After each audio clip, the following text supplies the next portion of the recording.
with the cradle of humankind located in modern-day South Africa, and some of the world's oldest learning centers distributed over the African continent. There is no question that Africa is the very foundation of human civilization as we know it. African kingdoms and societies evolved from their bountiful soils, and Homo sapiens moved over the globe, leaving an empirical legacy in the form of Aztec and Mayan ruins in the Americas, as well as traces of the Roman Empire scattered across Eurasia. However, there were many more African kingdoms and empires spread across the continent as well. Regional and political powerhouses similar to those seen in our history books today. Ancient Egypt is the most well-known, yet its focus shadows other amazing civilizations and their effects on the continent. This video is about some of Africa's most important empires that you may not be aware of, and I would expose them to you if you stayed a little longer on this video. Smash the like button and let's get started.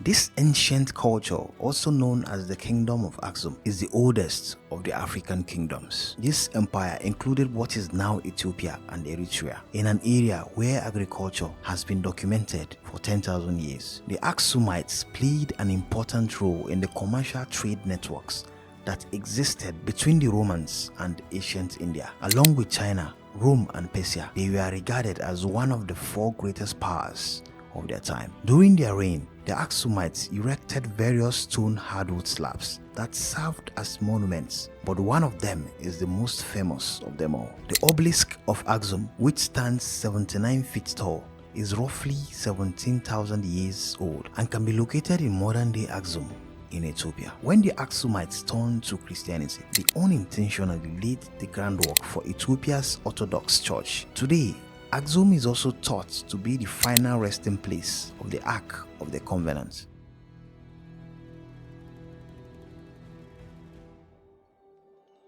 This African kingdom, more generally known as Ouagadougou, was an important stop in the trans-Saharan trade routes that linked African communities in the Sahel markets along the Mediterranean Sea and the trans-Saharan gold trade. Although its capital city was claimed to have shifted multiple times, Kombi Sahel was the largest metropolis south of the Sahara Desert at the time. It was home to between 15,000 and 20,000 people, a phenomenal population for a city with a limited water supply. They specialized in the trade of gold and cola nuts, the latter of which became a centuries-old secret component in Coca-Cola.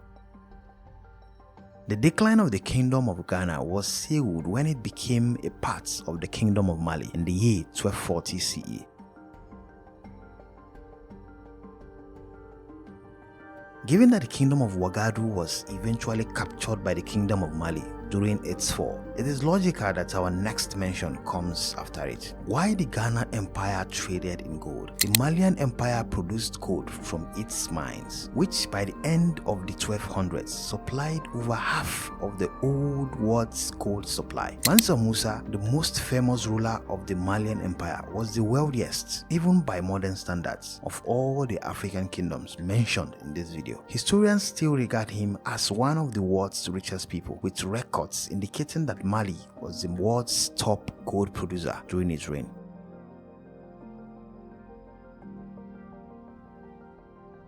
The Songhai Empire is well known for being one of the largest states in African history, and one of its important towns was Timbuktu, which was one of the region's most important learning centers at that time. Academics and skilled laborers traveled from all over the continent and the Middle East and even Spain to study and work there. The Songhai Empire sprang from the Mali Empire's decline and was in charge of expanding and controlling numerous vital trans-Saharan trade routes at the time.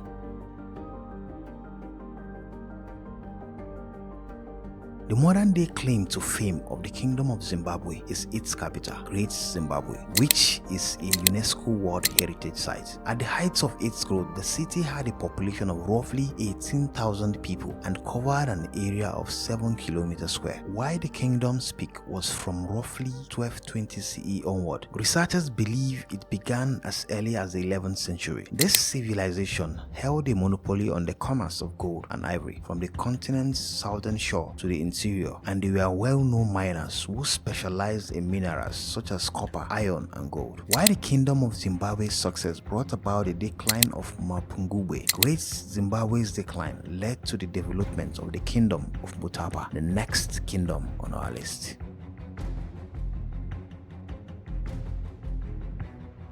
The Mutapa Empire ruled over a vast area of southern Africa, stretching from the Limpopo and Zambezi rivers to the Indian Ocean coast. Its area was so vast that if it existed now, it would span parts of 6 southern African countries. According to legend, the Kingdom of Mutapa was founded by a warrior prince from the Kingdom of Zimbabwe. Mutapa surpassed Great Zimbabwe and its environs in glory within a generation. In their bid to dominate trade in the region, the Portuguese accidentally became middlemen between India and the Mutapa's minor kingdoms. This desire was also fueled by reports that the monarch of the Mutapa had King Solomon's biblical mines. The Kingdom of Mutapa had so much power that they obtained a subsidy from every captain appointed in Portuguese Mozambique and imposed a 50% tax levy on all commerce items imported. Unfortunately, the kingdom's decline began in the early 17th century as a result of factional infighting. This provided a chance for the Portuguese to make Mutapa a vassal state.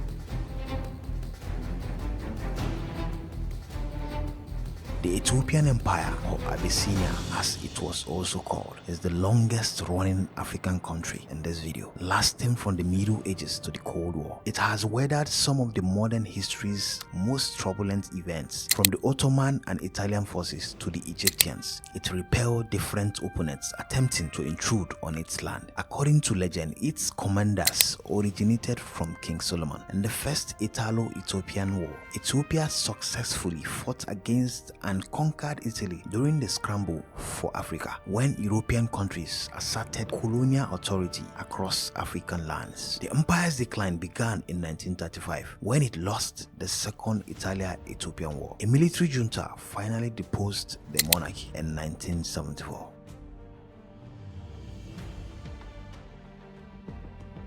The modern-day Democratic Republic of the Congo and the Republic of the Congo were both parts of the Kingdom of Congo until European forces partitioned the African continent during the scramble for Africa. Although the kingdom's exact borders are unknown today, it did eventually extend into both modern-day Congos and Angola. This period of expansion was owing to the leadership of the Kikongo warrior Luken Loanini. For generations, its military and political might controlled Central Africa. Congolese society was semi-feudal, with trading routes following rivers in the region and dealing in textiles, pottery, copper, and ivory.